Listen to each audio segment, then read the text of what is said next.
आज़ाद कराने में, देश की कॉन्स्टिट्यूशन, आईन, संविधान को महफूज करने में बेशुमार रहनुमाओं ने अपनी कुर्बानियां दी हैं। हर मजहब के मानने वालों ने इस हिंदुस्तान को सींचा है, बनाया है। तब आज हम फख्र से कहते हैं कि हम हिंदुस्तानी हैं, हम भारतवर्ष के रहने वाले हैं।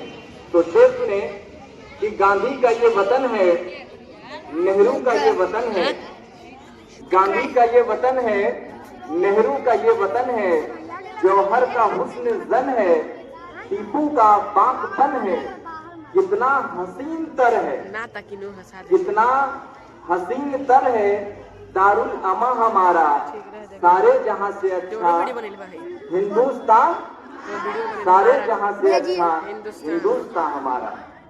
तो इस शेर के साथ मैं आपके दरमियान अब मदद करता हूँ अपने प्रोग्राम के लिए। अगली कड़ी में मोहम्मद शादाब अंसारी तकरीर के लिए आपके दरमियान। मौजूद मेहमान खुसूसी हेड मास्टर साहब, उस्ताद कराम और मेरे प्यारे हमदर्जा दोस्त, मैं मोहम्मद शादाब अंसारी आप सबके दरमियान यौम जमहूरिया के मौके पर तकरीर करने की सादत हासिल कर रहा हूँ। समाप्त करें। आज यौम जमहूरिया यानी 26 जनवरी है। आज हम सभी यौम जमहूरिया मना रहे हैं। हमारा मुल्क एक जमहूरी मुल्क है। जमहूरी मुल्क होने का मतलब अवाम के हुकूमत, अवाम के लिए, अवाम और अवाम के जरिए चलाए जाने वाली हुकूमत।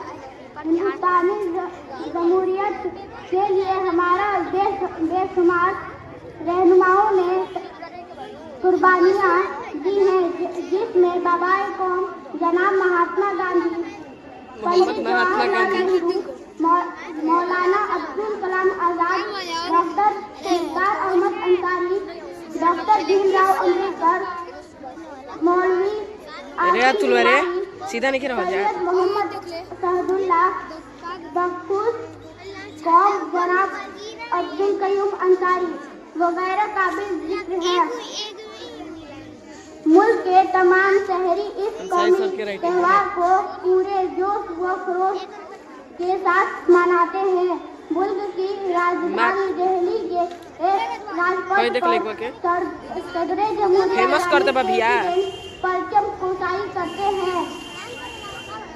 एक शेर के साथ मैं अपनी तकरीर का इख्तिताम करता हूँ।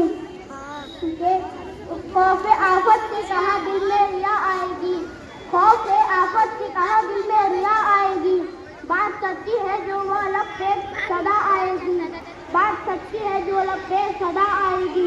दिल से निकलेगी न मर कभी वतन की उल्फत, दिल से निकलेगी न मर कभी वतन की उल्फत, मेरी मिट्टी से भी खुशबू वफा आएगी, तुम्हारे घर से भी खुशबू वफा आएगी। दिल से निकलेगी ना मरकर भी वतन की उल्फत, मेरी मिट्टी से भी खुशबुए वफा आएगी।